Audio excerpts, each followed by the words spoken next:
నిన్నటిదాకా ఓ లెక్క, ఇప్పుడో లెక్క.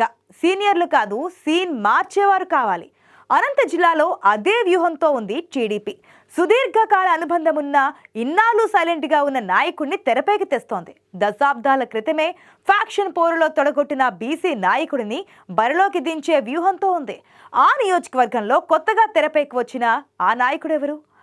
ఆయనకున్న బలమేంటి?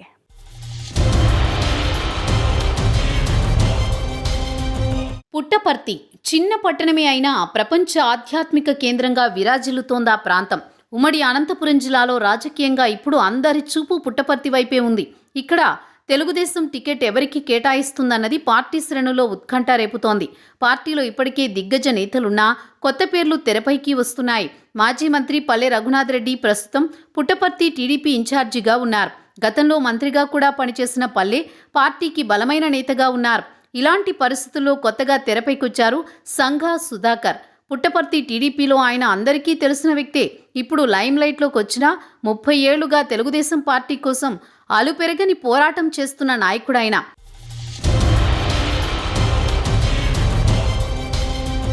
పాముదుర్తి రాజకీయాలను తట్టుకుని నిలబడ్డారన్న గుర్తింపు ఉంది సుధాకర్కి. గతంలో బుక్కపట్నం మండలం పాముదుర్తి గ్రామం నుంచే ఈ ప్రాంత రాజకీయం అంతా నడిచేది. అక్కడి నేతలే ఎమ్మెల్యేలు అయ్యేవారు. ఆ ప్రాంతం వారికి కీలక పదవులు వచ్చేవి. ప్రస్తుత పుట్టపర్తి అంటే అప్పటి గోరంట్ల నియోజకవర్గంలో పాముదుర్తి రవీంద్రారెడ్డి అంటే ఓ బ్రాండ్. అప్పట్లో ఆయన చెప్పిందే వేదంగా నడిచేది. రెడ్డి సామాజిక వర్గం ఆధిపత్యం ఎక్కువగా ఉన్న పరిస్థితుల్లో ఆయనతో తలపడేందుకు ఎవరూ సాహసం చేయలేని పరిస్థితి ఉండేది. అలాంటి చోట, అందులోనూ పాముదుర్తి గ్రామంలోని రవీంద్రారెడ్డి కుటుంబానికి ఎదురు నిలిచింది సంఘా కుటుంబమే. ఆ కుటుంబానికి చెందిన కీలక వ్యక్తి సుధాకర్.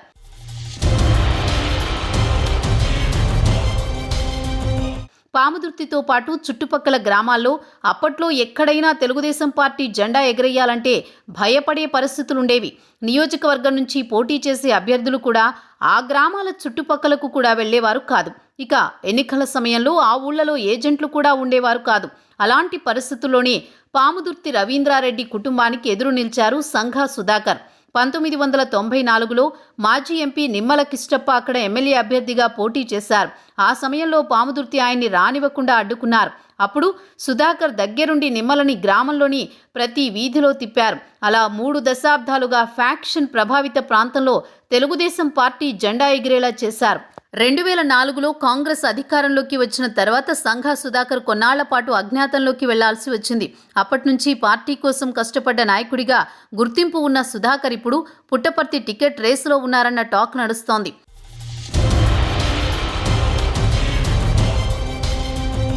పార్టీకి విధేయత ఒక్కటే కాకుండా సామాజిక వర్గ బలం కూడా సుధాకర్కి కలిసొచ్చే విషయం అంటున్నారు. పుట్టపర్తి నియోజకవర్గంలో మొదటి నుంచి బలిజ సామాజిక వర్గం ఎక్కువగా ఉంది. ఆ వర్గం నుంచి ఇక్కడ సుమారు 40,000 ఓట్లున్నాయి. పుట్టపర్తిలో గెలుపోటములను డిసైడ్ చేసే శక్తి బలిజ సామాజిక వర్గానికి ఉంది. ఓవైపు వైసీపీ బీసీలకు ప్రాధాన్యమిస్తోంది. దీంతో అభ్యర్థి విషయంలో టీడీపీ కూడా పునరాలోచనలో ఉంది. ప్రస్తుతం టికెట్ రేసులో పల్లె రఘునాథ్ రెడ్డితో పాటు మరికొందరు ఉన్నారు. పల్లె రఘునాథ్ రెడ్డి బలమైన నాయకుడైన కమ్మ సామాజిక వర్గంతో పాటు మరికొందరు కీలక నాయకులు ఆయనకు వ్యతిరేకంగా ఉన్నారు. ఆయనకు టికెట్ ఇస్తే సహకరించే పరిస్థితి లేదని గతంలోనే చెప్పేశారు. ఇప్పుడు కూడా ఆ పరిస్థితి ఉందంటున్నారు. అందుకే కొత్త అభ్యర్థిని, అందులోనూ సామాజిక వర్గ ఈక్వేషన్స్ కలిసొచ్చే అభ్యర్థిని దించాలని భావిస్తున్నారు. ఈ క్రమంలో సంఘా సుధాకర్ పేరు బలంగా వినిపిస్తోంది.